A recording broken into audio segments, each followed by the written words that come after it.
Greetings, everyone, and welcome to the conversation series on mediation, created with an aim and vision to promote awareness of mediation in the world around us and to talk about mediation and other alternative dispute resolution solutions from the perspective of a common quest. We continue with a short legal disclaimer. The views expressed herein are the voluntary personal perspectives of the speaker and may or may not represent the views of a larger professional community they belong to. The conversation series aims to provide a general overview and awareness of the subject matter involved and may not be construed as a legal or professional advice in any manner whatsoever. This session is being recorded for wide circulation. Let me introduce the main speaker and the guest panelists for today's very special and exclusive session on Mediator's Journey with Susie Novak, ma'am, the lady legend in the field of mediation. And this session is very special for me. So you see me wearing a pink today with the little butterfly attitude, and we will be talking to a lovely lady, and this means a lot to all of us.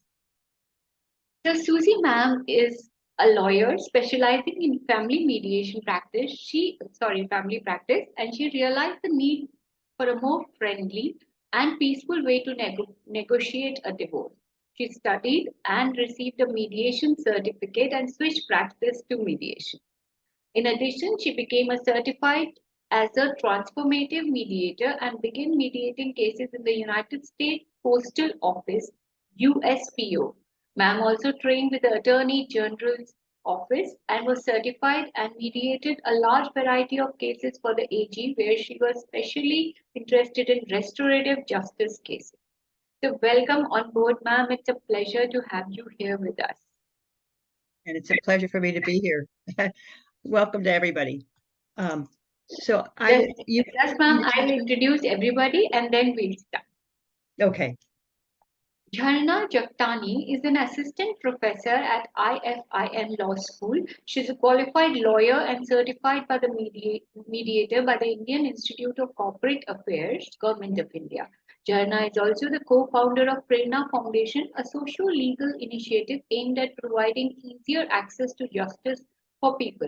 Additionally, she has also been associated with several educational institutions and organizations.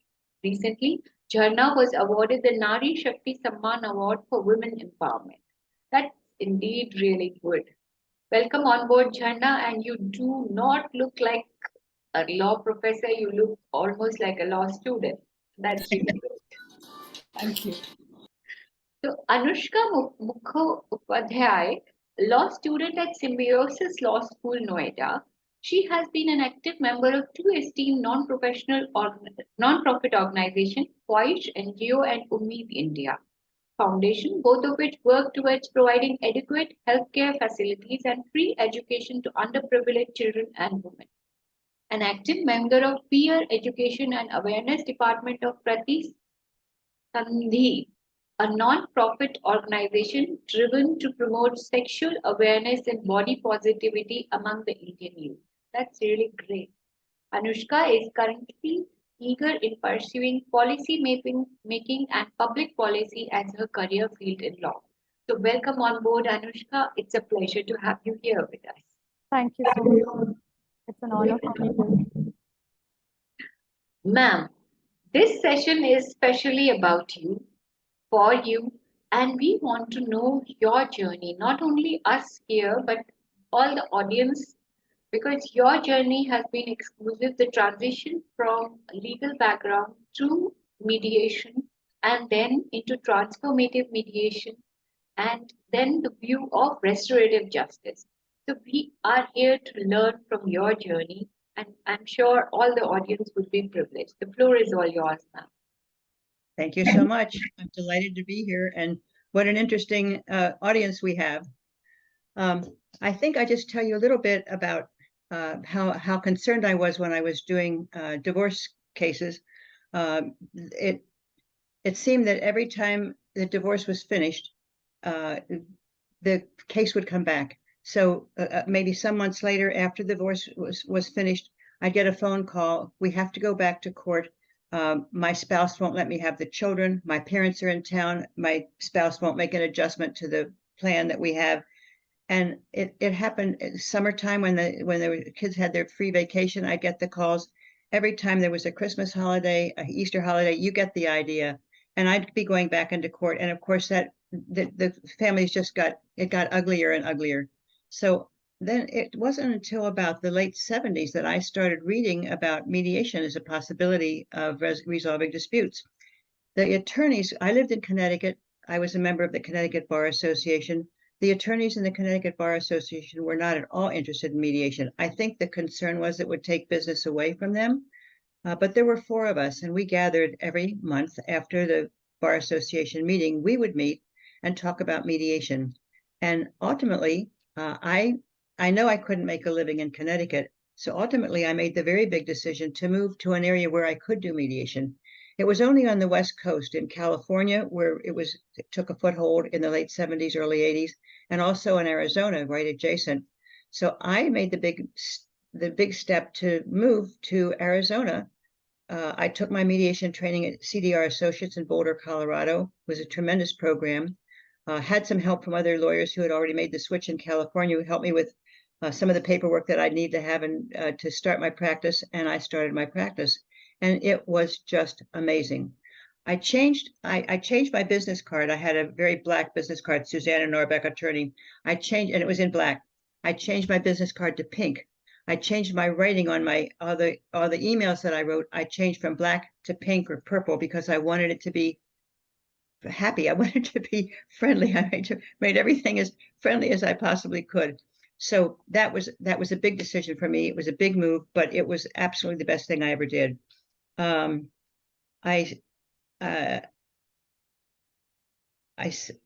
with litigation, it would never end.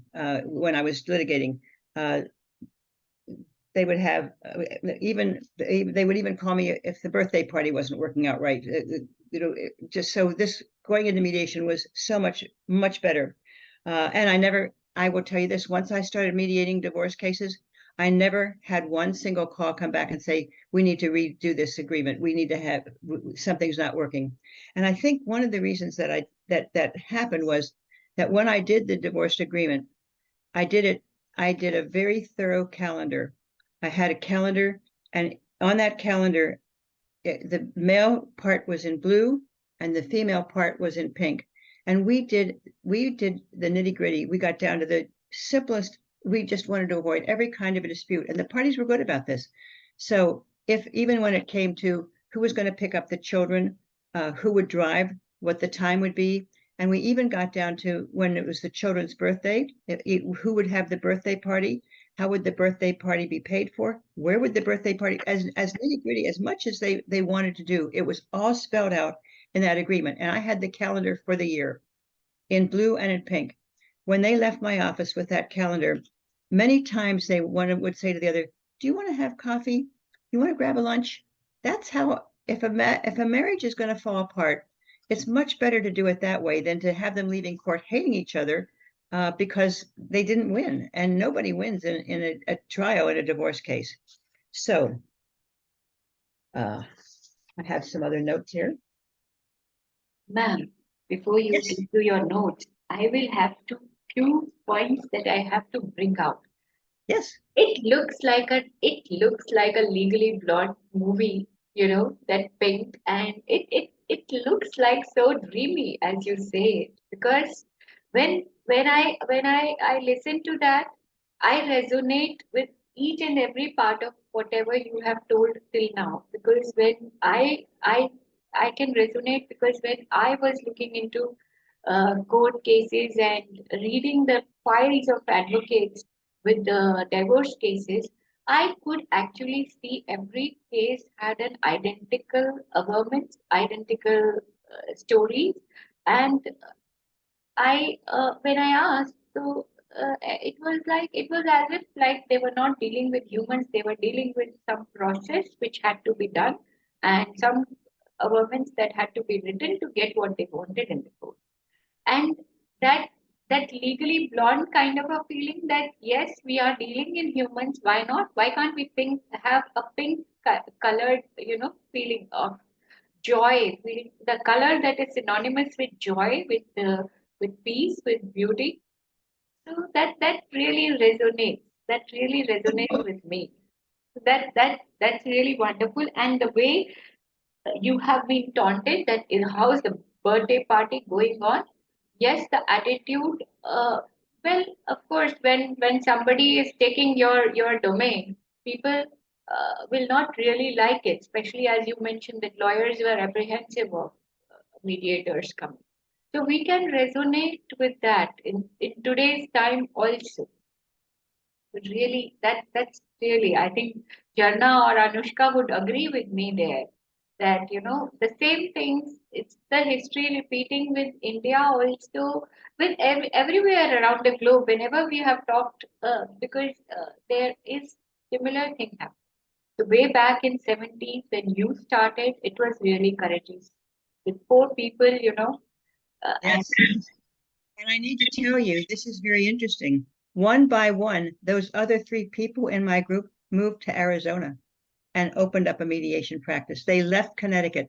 Now, the other interesting thing is that one by one, all my associates and my good friends who were lawyers back there, one by one, over the years, they saw the light and they took the mediation training and they offered it also in their office. So, but they fought it for a long time. Now it's everywhere and it's wonderful. And I back to the agreement when I'm saying I did everything in red and blue, the birthday party, that's pretty minute, but every possibility, I would ask them what might go wrong. Let's get it down here right now so you don't have to worry about it in the future. Let's get every little detail, anything that might go awry. And even to talk about how might you resolve an issue yourselves without calling me into it if something comes up that you're not agreeing on. So we had everything as much as you can spell out in that agreement. I think the better. And as I say, no case ever came back, which is in my divorce cases, 9 out of 10 when children were involved, 9 out of 10 came back, and I'm wasting my time in court fighting over stupid things. So anyhow, I said so. What I think this is important. The transition from lawyering to mediating, I went from telling the clients what they were going to do as a lawyer because I had the expertise and the knowledge, to mediating where I'm not telling them anything and where I'm asking them, getting the information, all the information them. You tell me more. You tell me more. How do you want to resolve it? What's the best way to resolve it? So that's the biggest switch from telling them what to do to asking them and getting the information from them. And when, as a member of the Arizona Mediation Association, we trained 50 lawyers in Phoenix, Arizona, and they had a hard time. Some of them had a very hard time when we'd have them do a role play, and they were the mediator, and we'd have two people being the husband and the wife. Once in a while, there's always, well, now this is what we're going to do, and I'd say, time out. No, this is not what we're going to do. You're going to get the information from them. So it's a big switch, but it's the best way, and we have to learn to perfect our listening skills to make it, to make sure we're getting everything that we can from the clients. So then this next phase of my life was transformative mediation, and I took that training at the United States Post Office. I don't know whether you have something like that in India, but it was a tremendous eye-opener for me. And the post office paid quite well. So when I had the time and they'd asked me to come in and mediate a case, I did that. But the transformative, have any of you had transformative mediation? transformative mediation is as a process. Yes, we are. It's a very Some of interesting us process. have the style, but we are not giving exclusive training, I think, in And transfer. I'm very happy to put that on your radar because it's terribly important. And I changed after I took this training from the post office. I switched my own. I accelerated my own practice to be much more transformative. And the transformative way, you want to transform the folks who are having the disagreement. And the way they do that is you become absolutely almost 100% totally listener. You're listening. Oh, you're shaking your head. So you have a little bit of an idea about this. You listen, and the whole focus is to try to have them take control of the process. Instead of me saying, these are the guidelines and this is how we're going to do it. One person will be quiet and until the other person's finished, and all those rules, the ground rules. We don't do that in transformative. In transformative, I will say, would you like to have some ground rules before we start this mediation process? So, and if they don't come up with some, then they don't come up with some. So you want to give them all the power, as much power as you can. And it's hard for me to give you, 50 hours of transformative mediation training in just a nutshell, but you get the idea.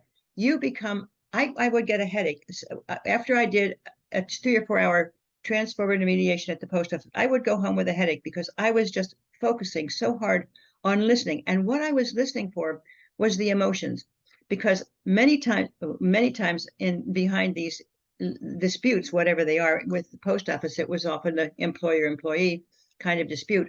But many times there's an emotional input behind what's going on, and you want to get to what that emotion is, because until you get those feelings out, the parties, until they're able to say, I was so humiliated, how could she do that to me, or whatever, I'm angry, or I'm humiliated, or I'm frustrated, whatever, until those feelings were out, it puts a block in the process of mediation.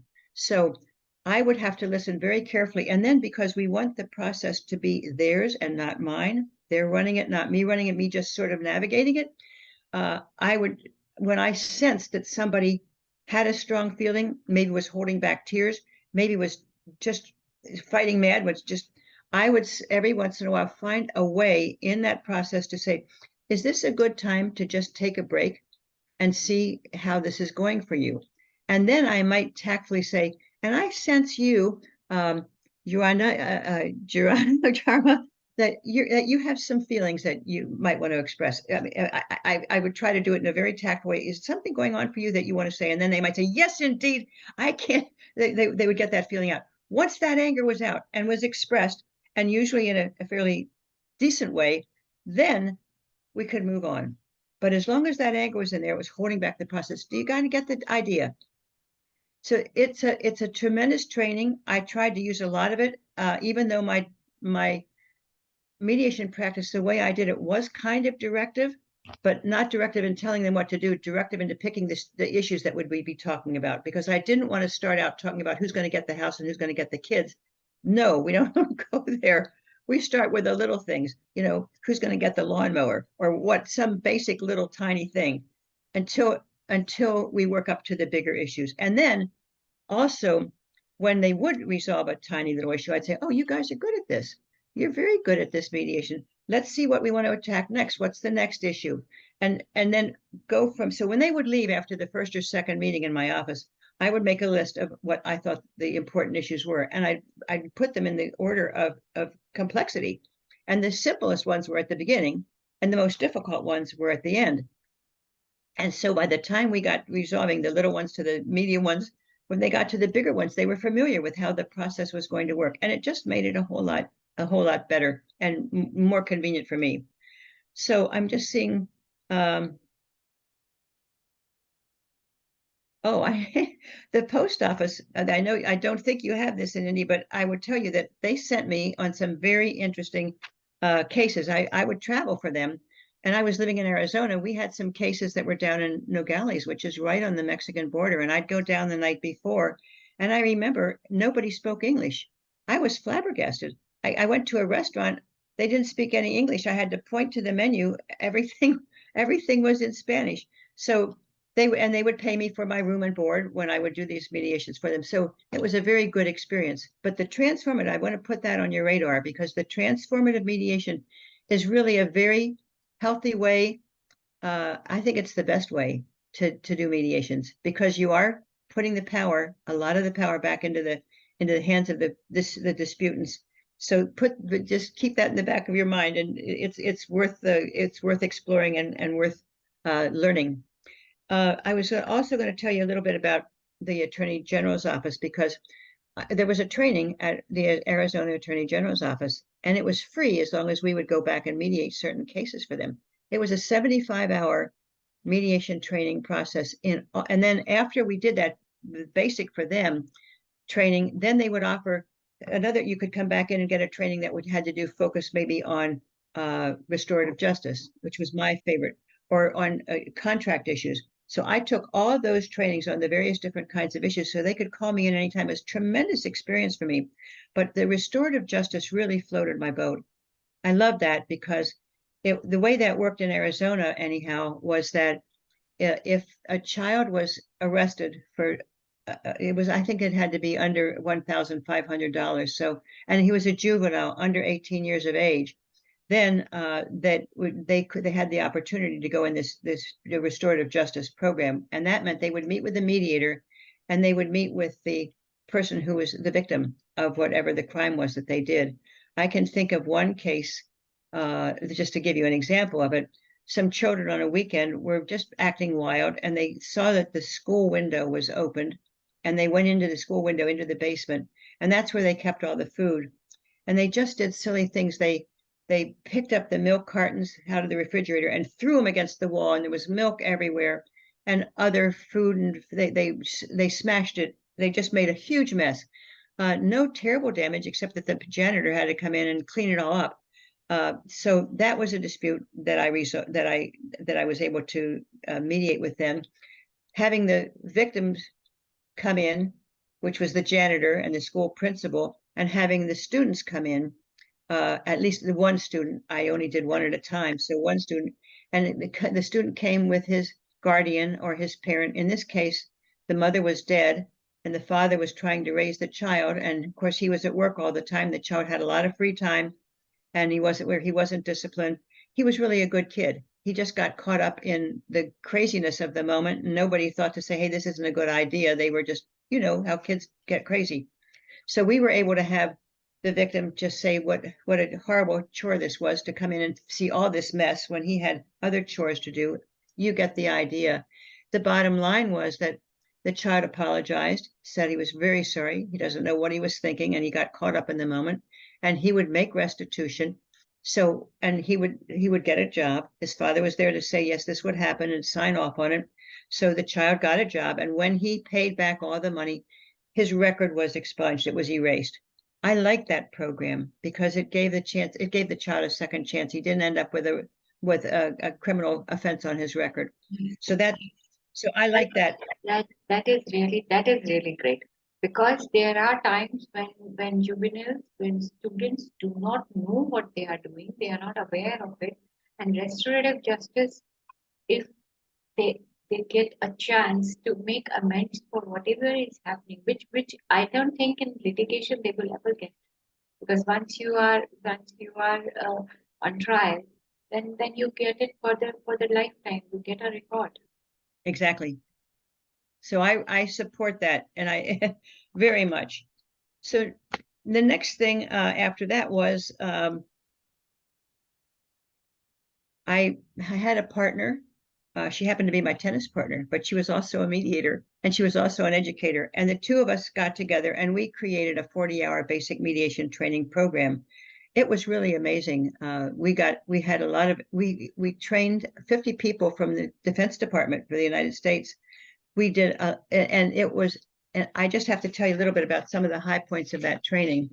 One of the things that we did, and I know you've heard about this before. One of the important elements of that was, sorry, I have to get my book. Oh. Well, I thought I had it here. Just that I'm so sorry. No Oh, problem. here it is. I have it here. This book, and I know you've heard about it before, Sonal, but this is nonviolent communication. Yes, you showed me in our earlier session. You showed me this one, Marshall. Are the other two of you familiar with this book? You are familiar, guys? Yes, I am familiar with this book. I'm not You are familiar with this book. this just all of our students loved getting this section. We always had a section that was at least 30 minutes when we dealt with nonviolent communication, and because the focus of that is so much on emotions. It's so important to be able to get the emotions out, as I told you before. And I think people in our country, anyhow, we're not tuned into our emotions very much. We're tuned into our brain. I think you are. I think. And as you know, if you've read the book Nonviolent Communications by Dr. Marshall Rosenberg, he was giving a speech one time in an African country. I don't remember which village it was or which country it was, but right before he was supposed to speak, the translator came up to him and said, "Marshall, how do you want me to translate the verb to be?" Marshall said, "I don't understand." He said, "Well, we don't have the verb to be in our language." Marshall said, "Well, for heaven's sakes, how do you communicate?" He said, "We talk in terms of our feelings. When you do this, I feel that. When you say this, I feel that. You can't say you're stupid. You're an idiot. No, we can't say that. We don't have the verb to be." So I'm just going to put on your radar. These are just some feelings. Look at that. And when I would show this to my students, they weren't familiar with many of these feelings. They were tuned into anger. They were tuned into sad, but they weren't tuned into optimistic, outraged, passionate, petrified, all these different emotions and I had a deck of cards that had all the different emotions on, and I would play a game with them, hand each of them cards and ask them to talk about that emotion. They had a very hard time with it because in our country, we're in our brains. We're not in our hearts. We're not in where our feelings are. So I think to have people in touch with that, to say how important it is to get in touch with feelings. And when you have an altercation, to talk in terms of feelings instead of "you are just the stupidest thing." Instead of "when you say that, I feel so bad." Do you get the idea? Yes. So I love I love being able to talk about the nonviolent communications. And then I think you've heard this too before, Sonal, but I can't help but mention, where is it? Yeah, my dysfunctional communication. This has saved me so much time. Are Yes. any of you remember, Sonal? Yes, Are I you? do remember. And after that, I bought this one also, your feelings one. So I keep it here near my desk. So I have the photograph of that one in my in my Well, iPad, and yes, that toy also. well, instead of I have my giraffe. And do you know why I have the giraffe? Yes. Because the giraffe has the biggest heart in the animal kingdom. And that was what that Dr. Marshall Rosenberg would talk about, the giraffe with the biggest heart. So we want to have giraffe language and not what we use, and not jackal language, because the jackal is a mean-spirited animal. So I love to be able to talk about that. But this has saved me so many times, and I share this with my friends sometimes. If you can avoid criticizing, arguing is hard. If you can accusing, complaining, that's hard too. Threatening, demanding, or defending. And defending is really hard because when somebody accuses you of something, don't you immediately want to defend yourself? Instead, you've got to get into that heart area and say, "Well, when you say that, I feel this." And it's really hard to do because, at least in our country, we're so used to being in our brains and not into our hearts. So I wanted to share that. I also wanted to tell you a little bit. So that's been sort of my career. I loved being being able to do trainings and to get good feedback from those trainings. And I don't think I told you that our training was the first 40-hour basic mediation training that was approved by the state of Arizona. I was very proud of that. Then I from there, what I've been doing since 2009, well, actually 2007, Dr. Ken Cloak. Are you familiar with Dr. Ken Cloak? Do you Yes. know that name? Read Yes. some of his books? We have had our sessions with him so many times. Yes. I think Ken Cloak walks on water. He is an amazing, wonderful, wonderful mediator and a wonderful individual. And he invited me to help him start Mediators Beyond Borders. I got on board with him in 2007. I've been the ambassador for that organization since 2009. That means I welcome every new member, which I love doing, finding out about what their interests are and helping them to get involved with our various projects, working groups, or interest groups. Our most recent interest group, we had a meeting last night at 7 o'clock. Our most recent interest group is a gender interest group because in our country, we're having some very sad situations. Where I live in Florida, we have just our governor, DeSantis, has just passed a law that says, well, it's anti-trans, anti-gay legislation, so that the teachers aren't able to talk about gayness or transgender in schools, at least up to the third grade. It's very, very sad. And there's a very hateful, unhealthy feeling about people who are not bisexual. So that we're putting in that group is putting together, we call it a pledge I'm going to have that in the bottom of my emails from now on. As soon as I sign it, we're calling the Rainbow Pledge, a gender pledge or a rainbow pledge. And we're trying to develop that so that we can get people to be aware we have to treat each other nicely. It doesn't matter what their sexual orientation is, for heaven's sake. So some of the other groups we have a Children and Youth Alternate Dispute Resolution Project, which is focusing on peer mediation. We'd like to get peer mediation in the schools all over. Some of our schools have peer mediation right down all the way until the third grade. And those third graders, one of them, I know about this, was a case in Arizona. One of the third graders actually helped his parents, went home from school. His parents were having an argument, and he mediated his parents' dispute in the third grade. Love his little heart. So we want to get that in the schools. I think it's a way to avoid bullying. It's a way to help them to have healthy communications. We have another project is a Rotary. It's a working group. Rotary. We're partners with Rotary International. Rotary International funds a lot of our projects around the world. We have United Nations Multilateral Working Group, Health and Mediation, Police and Community Relations, and several more. And then groups in many countries where we're doing trainings. So I think to sum it up, my most valuable learning has been the transformative mediation, the nonviolent communications, and dysfunctional communications. Now I'm open for any kind of questions you might have. So, ladies, the floor is open to you guys, and you have the opportunity to talk to a lady legend who has just now told about her journey. And I was so busy writing all the notes because my notes are going to go with the recording. So I have to. Yes. Okay. So can I ask? Yes, please. Yes. So, Susie, yes, your journey has been indeed, insightful. Plus, at the same time, it has been revolutionary in terms of, a lot of aspects of mediation. So it's something that I would want to know. Like you said that you have been handling family disputes, and that's how you realize that okay, there are a lot of disputes. Instead of breaking them, let's try to mend it up through mediation. I just want to know, how was it like? How did you handle your Jana, we lost you. that we want to walk out of this? How did you, kept yourself, grounded when there was too much of emotions and too much of feelings which were surrounded by you around you? It's a very good question. The sound went off, but I think I got the gist of your question.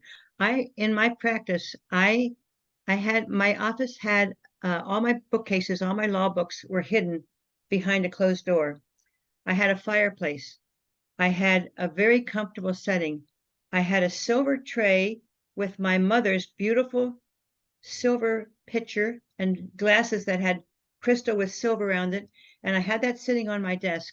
And so the first thing I would do when they sat down was try to welcome them and say, won't you have a glass of water, and pour it for them. I tried to make it a very comfortable setting. I think that it's a very different than going into a law office where all those law books are and you're sitting there and everything's very formal. I tried to make it very informal. I did not dress in my navy blue suit. I wore a dress. I wore more casual attire. I did wear dark colors because I think dark colors are are more powerful. It's more empowering.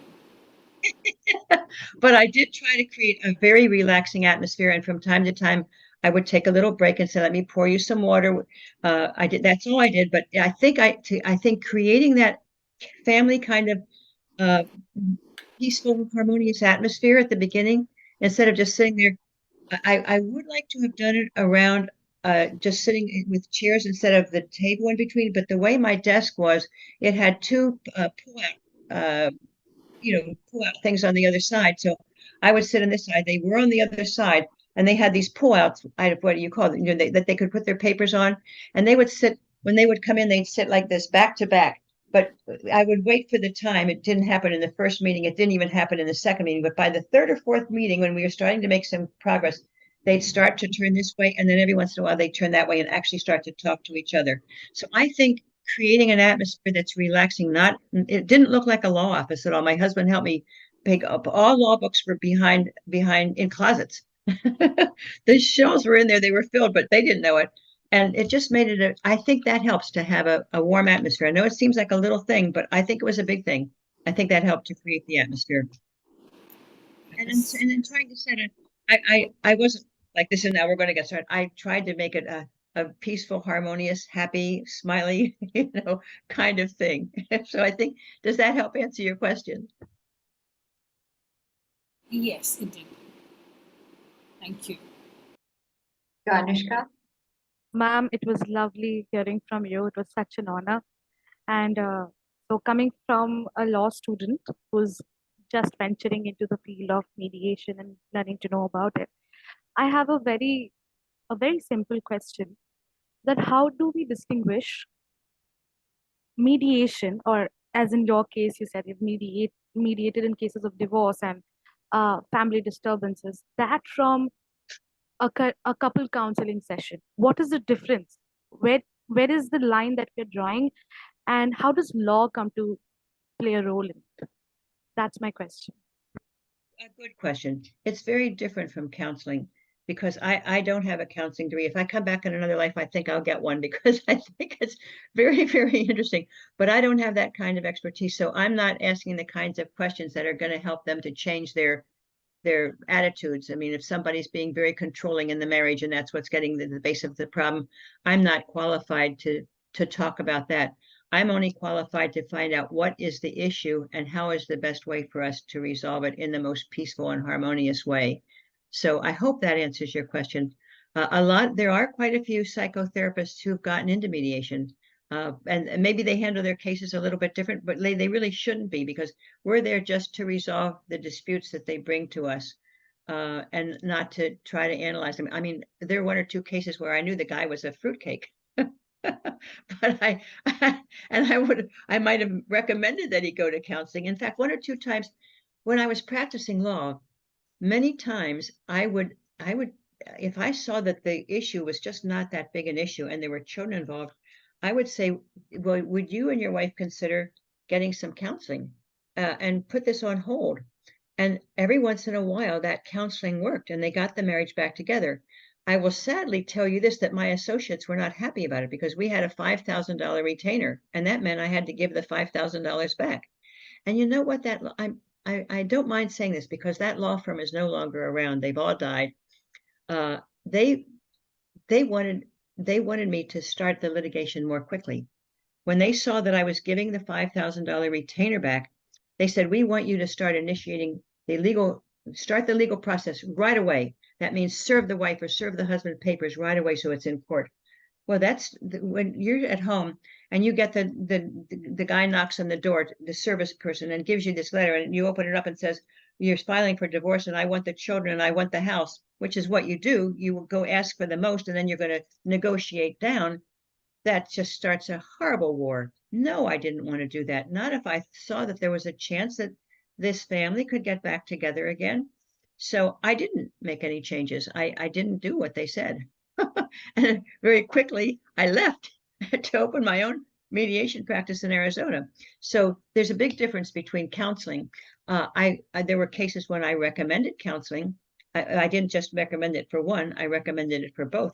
Maybe I'd say, it sounds like this is something that might be able to be remedied without, disturbing your family, and maybe you can get things back together. Is that a possibility? And if the guy or the gal said, well, maybe, then I would suggest the counseling. Also, when I was mediating divorces, that's a different situation, because I didn't get a retainer. They paid me as they came. But if in those situations I saw that there was a chance that the marriage might get together, what I did when I moved to Arizona, as soon as I got my practice going, I interviewed psychotherapists. I got names from friends of mine or from acquaintances, and I would go and interview them and say, I'm a family lawyer. I'm doing mediations, and I want to know how you would resolve. What's your practice like? Can you, if I send somebody to you, will you try to get them back together? I just wanted to know how they work. And I quite a few times I recommended I would give them 2 or 3 names. I didn't just pick one, although I thought one was better than the others. I would give them all the names and have them go to counseling. So with cases, if the marriage got back together, I didn't mind losing the money. I was more in favor of having them get their family back together, especially for the children. That really speaks a lot in volumes. First, not getting into the pressure of, peer pressure of people telling you do this, get legal procedure started. So that itself is a character. You have to have a strong character. You're not ethically, you're not going wrong, whatever happens. That speaks volumes about how the journey has to be and why you are called the legend. Ma'am, thank you so much for that answer. It was enlightening. Ma'am, I have a follow-up question if you don't mind. Yes. Sorry? Ma'am, I have a Yeah. follow-up Please go ahead. Please go ahead. Ma'am, so ever since we've stepped into the whole law field, we've been asked this question over and over. What is the place of ethics and morality in law? How do we place it? So now that you explained your journey and how you had to step back sometimes, not take the money and make sure that you would rather prefer seeing the family together and the children happy rather than taking the fee. And so, ma'am, from your point of view, you being a practitioner for so many years, for decades, what do you think is the ground? What do you think is the reality? What is the standpoint of ethics and morality in a field of law?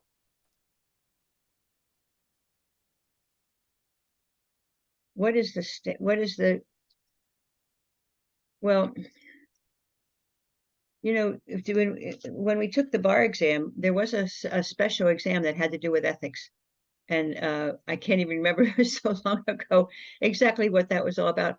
But I think it's very important to have ethical standards and to go by those. And I think for me that means not thinking about the money, thinking about what's best for the clients and what's best for, in my situation, because I work with families, what's best for the family.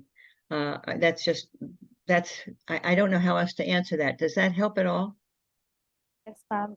It does help because at the end of the day, it solves the problem that no matter what our profession is, we are trying to help the mankind in some way or possible. So, Yes.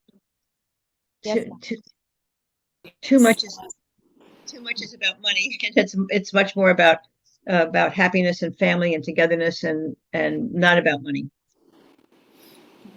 Can I ask one more question? Yes, What please. as many as you like. Okay. So, what qualities you believe are important for a successful mediator, according Uh, to you? yeah. That's a good question. I think I think being a healthy person, and I don't mean just healthy in the body, but healthy in your mind, that you really are thoughtful, considerate, healthy mentally, that you're not, I mean, there are some bullies. There are some bullies in the legal profession. And some of those bullies are mediators, and they're not good mediators because they I know of one who kind of bullies his clients, and if he thinks the mediation should go a certain way, he'll push for that. I don't think that's a good idea. I think that the mediator should keep out of it and put the process totally in the hands of the disputants, the husband and the wife, or the disputants in another case. So I think it's very important that they are ethically neutral. Does that help? Yes, I think it does help because a healthy mind or a healthy person would, would be so accomplished that first of all, he would not try to control because Right. there's a feeling of control there.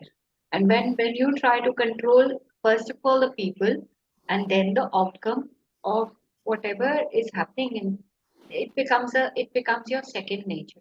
So it has to come in the nature only that you don't have an ego, you don't have a controlling attitude. You have to flow like it's said by Bruce Lee. You have to flow like water. That And then if the mediator is forcing his or her ideas on the disputants, it's not their issues anymore. It's his or hers.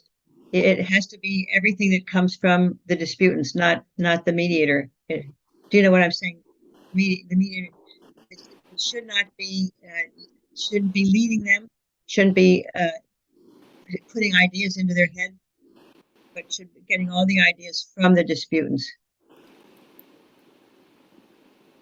most definitely. Yes, yes, yes. Jana, you can ask. There is no problem. We have time, Okay. and So, ma'am can have a glass of water and all. okay. So how do you ensure impartiality and neutrality as a mediator during, a problem which, you relate to, or maybe you have gone through a similar, thing, or maybe somebody who's going through a similar thing, some near one or dear one. How do you ensure you are, there's no conflict of interest, or you're not emotionally involved in that, mediation session? So how do you maintain your impartiality and neutrality then? And that's so important. It really is so important. And I will confess, there are times that the parties sit down in front of me, and within 10 minutes, I'm saying in my head, that guy is a nutcase. And then I have to really keep myself aware and listen, totally listen for what's coming in, but being aware that I have a bias here. It doesn't mean I'm going to excuse myself from the case, but I'm going to make sure I'm totally aware of what I'm thinking, and trying to be fair-minded as I can, recognizing that I'm having a preconceived emotion by the way this fellow or this woman is talking. I mean, one time I was mediating a case, and the woman was so angry. I thought she was going to jump over the desk and hit me. She just found out that her husband wanted a divorce, and she was really in a very bad place. I mean, she was furious, and I very quickly I saw that there just was not going to be any chance of doing anything healthy. I gave them an assignment and told them I think we should meet in a month. I wanted to give her time, and this is a very good time for me to tell you. And I know I've told you, Sona's heard this before, but I want to tell you quickly about something. Are you familiar with Elizabeth Kubler-Ross and the book on death and dying? Yes, great cycle. So can you see that? I have another chart, and okay. So that book, I have the book somewhere, but I couldn't find it. On death and dying, it's a tremendous book, and it hits on this because she explains in her book that when somebody's dying, you find out your parent that you love so much and you've got so close to has cancer and is only going to live for a month, and you're saying, no, how can this happen? It can't be true. And then that's denial. Or you find out that your husband has cancer. That's even worse. So this can't be happening to me. I just can't be having. And then you're angry. Why me? How can you do this to me? God, don't you see? And then bargaining. Well, I will pray. I'll go to church 3 days a week or 5 days a week or 7 days a week if you just get my husband back, or I get my mother back. And then depression, because you recognize, God, this is going to happen. I'm going to lose him, or I'm going to lose my mom, or whatever. And then finally acceptance. And then you're ready. So that person, that woman who was so livid, how could her husband dare to, after all that she sacrificed for him all these years, moving around the country with him or whatever it was, and now he's going to divorce her? And I mean, I saw that anger, and I knew that she was ready to explode, and I was afraid she would come over the desk at me. So I quickly gave them an assignment, and that assignment was for a long time. I probably told them, you need to evaluate your property. Let's get some realtors. And had them to decide how they were going to do it. But some sort of assignment. I can't remember what it was. It might have been to fill out a financial form, but whatever. Yeah, and then when they came back the next time, if she was still angry, she wasn't quite as angry. I didn't think she was going to leap over the table at me, but the next time, I also saw that the anger was still there a little bit. She wasn't ready to sit down and start doing a whole lot, but at least I would get what are the issues, and then we could start with the little issues. So I think it's really important to be aware of the Elizabeth Kubler-Ross's book on death and dying. And yeah, the nutshell, I just gave it to you so that you are aware, where are they in this in this spectrum? And if they're ready for acceptance, then maybe they're ready to go all the way and start to talking about who's going to get the house, how are they going to split his pension or her pension, whatever, and who's going to get the kids. That's always the big one. Absolutely. Okay. One more thing I would like to ask you is that what are the misconceptions about mediations that you have come across in your journey as a mediator?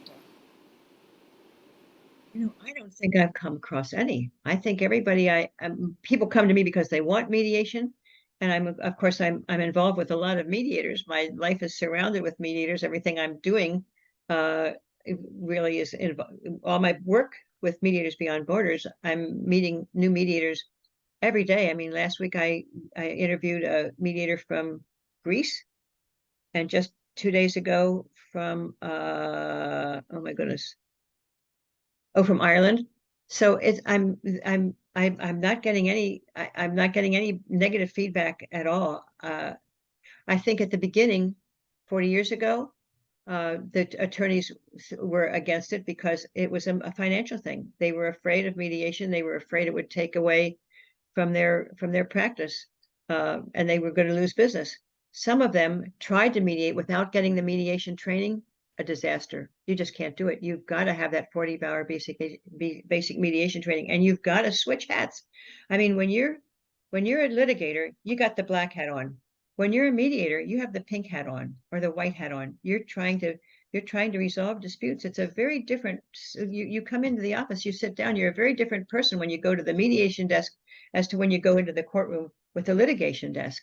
So I haven't come into any negatives except that it might take away business from the lawyers.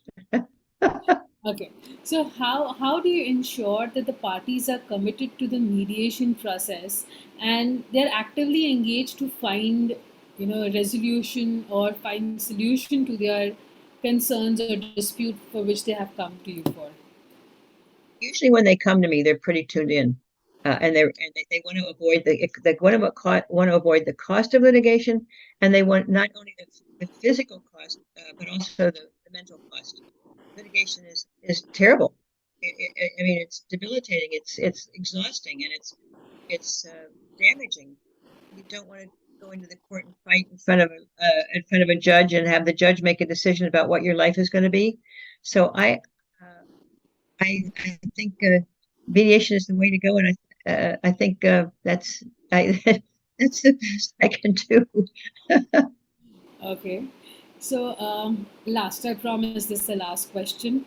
Um, how, I mean, one thing that, at least like uh, being an academician, how I can encourage the budding lawyers, to genuinely help their clients or genuinely help the people who come them to resolve their disputes, because you know graduating from law school, they're all wanting to make their careers. They want to enjoy that thrill of being advocates, arguing in courts, enjoying that space.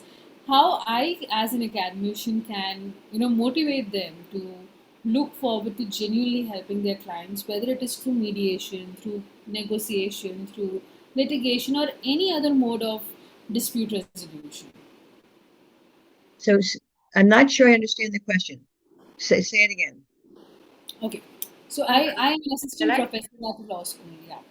Am I loud and clear, Sona? Yeah, you are loud and clear. Ma'am, she wants to say that how does she motivate students to follow the path of mediation? That's what Jharna you wanted to ask.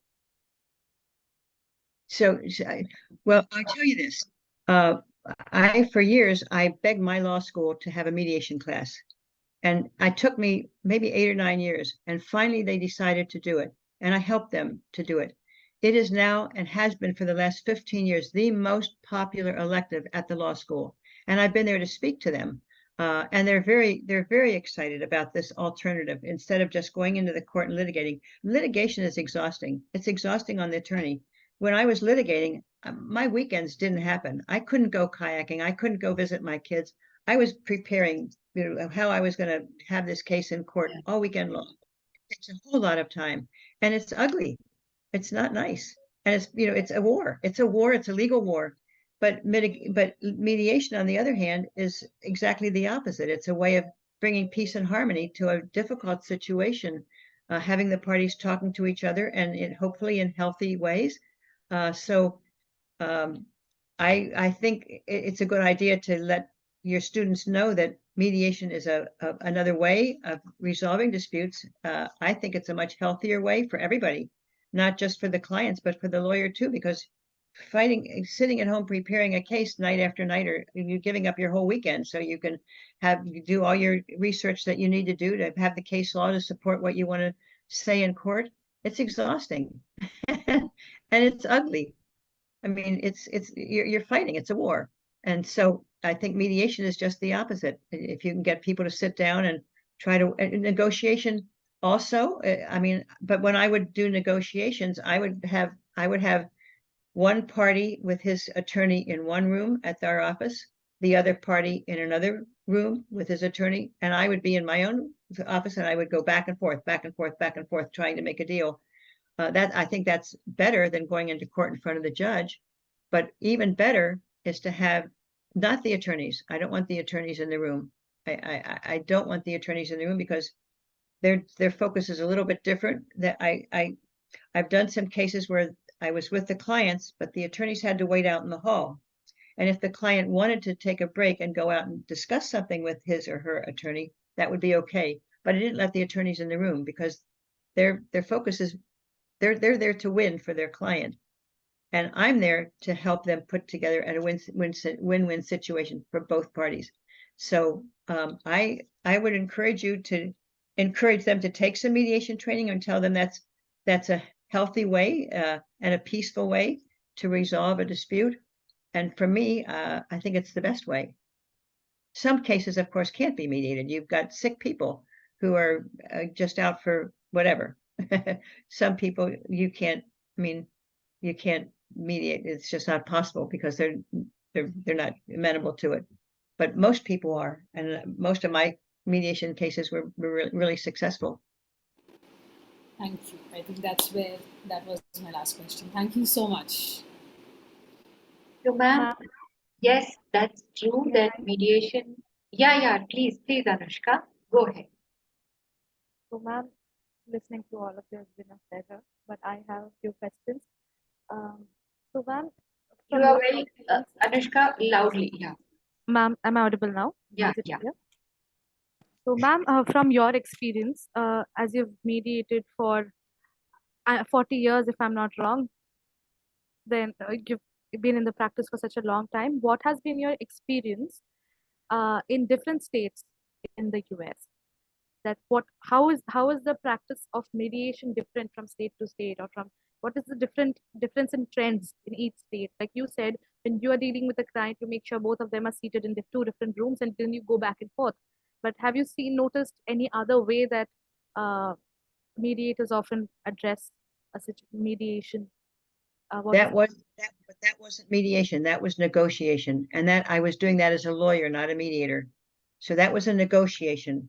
Okay. And that was even before I had my mediation training, because when I left Connecticut, I left the law behind, and I went strictly to do mediation, which is just totally a different process altogether.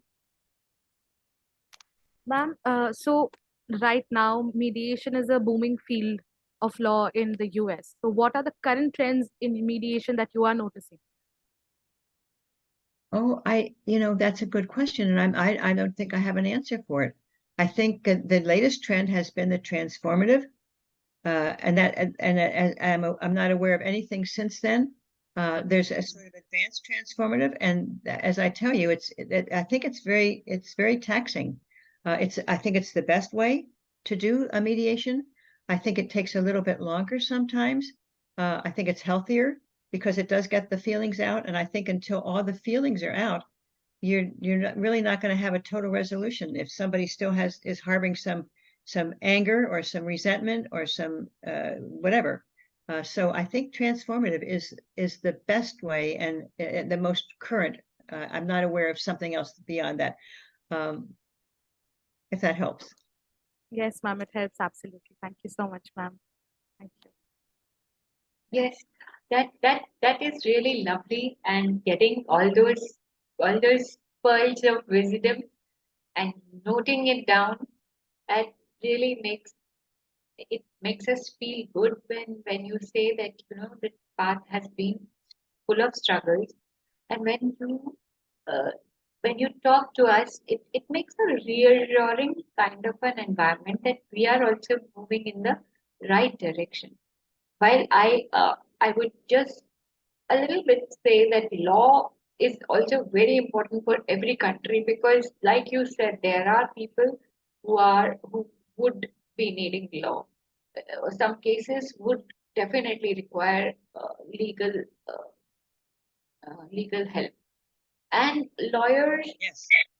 if they are doing their work very diligently, they are able to they also are able to make a lot of huge impact, especially when I say, when people who are fabricated and they are they are in the jails, and they don't have any hope. So it's a lawyer who will fight, and those criminal cases, and get them out from there, and wherever they are feeling uh, an innocent man is fabricated, and to prove his innocence, he will need a very trained lawyer. So as much as we need mediators, we need lawyers also, and we need a good practice of law. Because Yes, absolutely. like they were telling you that file the court file file for money. So we really don't need we need in the best interest of the client, lawyers who are able to see the best interest of their client and move things towards in that direction.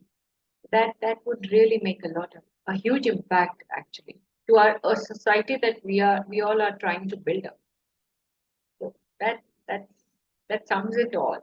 I mean, we we we are too indebted, and that butterfly comment has to come now.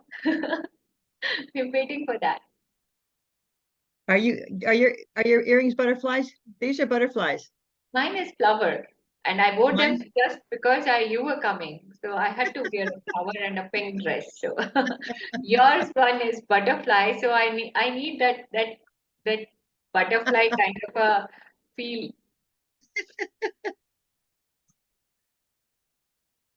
coming out of the cocoon and making a difference to the world. That's really good. So any closing comments by anyone? Ma'am, you yourself? We've had a good session. this was very interesting. I've learned something too. Thank you so much for inviting me. Pleasure. So any closing comments by ladies? So we wind up now.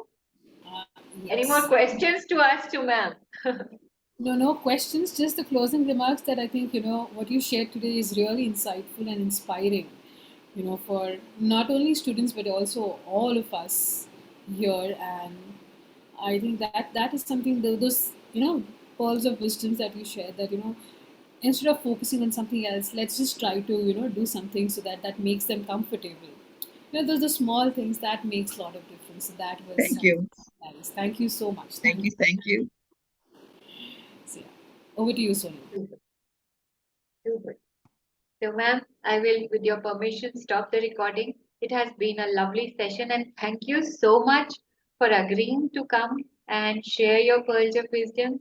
I already had a lot of insights with you and with your sessions, and so I wanted to do a session so that everybody could, feel that warmth of emotions, how it makes a huge impact, and how it has been making a huge impact in your journey, and with those who have touched you, and or those whom you have touched and make a difference in their lives.